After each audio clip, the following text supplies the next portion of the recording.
O presidente da Deputación recibiu este xoves no Pazo de San Marcos a nova directiva de Raiolas Lugo.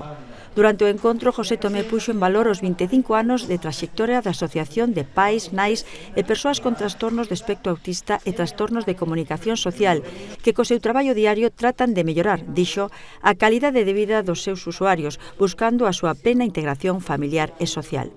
Para acadar este obxectivo, lembrou que a Deputación mantén unha estreita relación con Raiolas. Neste senso, o máximo representante provincial avanzou que hai unhas semanas asinouse ca anterior presidenta Inés Castro un acordo de 22.000 euros para colaborar co programa Intervención en Contextos Naturais. A través deste proxecto aténdese a case 90 persoas con TEA e a preto de 170 pais e nais. O obxectivo é que desenvolvan ao máximo as súas capacidades, facilitando tanto a comunicación como a comprensión das súas necesidades. Tomé Roca destacou outras iniciativas cas que colabora a institución, como o Centro de Día que cedeu e acondicionou a Diputación ou a Gala Solidaria 10 Raciones.